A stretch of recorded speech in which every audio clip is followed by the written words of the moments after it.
जय जय श्री राधे।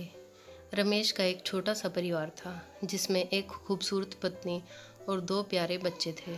उसकी पत्नी और बच्चे हर हाल में खुश थे, लेकिन रमेश उन्हें ज़िंदगी के सारे ऐशो आराम देना चाहता था और इसके लिए वह प्रतिदिन 14 घंटे से भी अधिक काम किया करता था।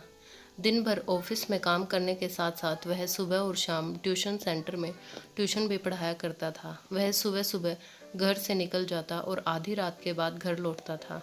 बच्चों के लिए उसका चेहरा देखना मुहाल था, क्योंकि सुबह सवेरे उसके घर से निकलते समय बच्चे सोते रहते और देर रात तक घर में कदम रखने के पहले ही सो चुके होते।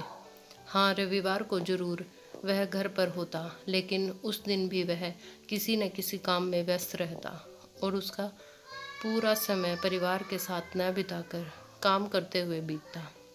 परिवार उसके साथ क्वालिटी टाइम बिताने का बस इंतज़ार करता रह जाता। पत्नी अक्सर उससे कहा करती थी कि उसे घर में वक्त बिताना चाहिए।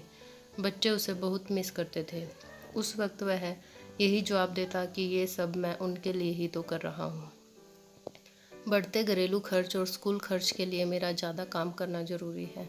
मैं उन्हें एक अच्छी ज़िंदगी देना चाहता हूँ। रमेश की यह दिनचर्या वर्षों जारी रही। वह यूं ही परिवार को अनदेखा कर कड़ी मेहनत करता रहा। इसका प्रतिफल भी उसे मिला। उसे पदोन्नति प्राप्त हुई, आकर्षक वेतन मिलने लगा।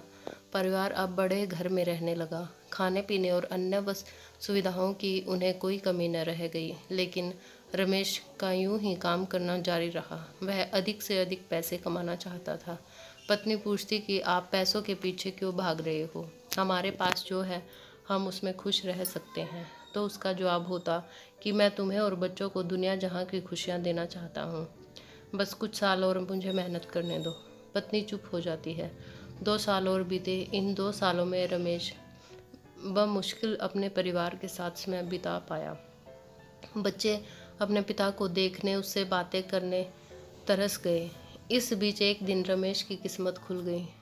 उसके दोस्त ने उसे अपने व्यवसाय में हिस्सेदारी की पेशकश की और इस तरह रमेश एक व्यवसायी बन गया। व्यवसाय अच्छा निकला और रमेश को पैसों की कोई कमी न रह गई थी। उसका परिवार अब शहर के सबसे अमीर परिवारों में से था। उनके पास सभी सुविधाएं और विलासिता थी, लेकिन अपने बच्चों से मिलने का समय उसके पास अब भी नहीं था। अब तो वह बमुश्किल घर पर रह पाता। उसका अधिकांश समय शहर से दूर बिजनेस टूर में बिताता। साल गुजरने के साथ उसके बच्चे बड़े हो गए। अब वे किशोरावस्था में पहुंच गए थे। रमेश ने वे इन सालों में इतना पैसा कमा लिया था कि उसकी अगली 5 पीढ़ियां शानदार जीवन जी सकती थी। एक दिन रमेश के परिवार ने छुट्टी बिताने समुद्र तट स्थित अपने घर जाने की योजना बनाई। बेटी ने उससे पूछा, पापा क्या आप एक दिन हमारे साथ बिताएंगे? रमेश ने जवाब दिया, हाँ जरूर, कल तुम लोग जाओ, मैं तुम कुछ काम निपटा कर 2 दिन में वहाँ पहुँचता हूँ। उसके बाद का मेरा पूरा समय तुम लोगों का है। पूरा परिवार बहुत खुश हो गया। वे समुद्र तट स्थित अपने घर पर चले गए। 2 दिन बाद रमेश वहां पहुंचा, लेकिन उस दिन उसके साथ समय बिताने कोई नहीं था।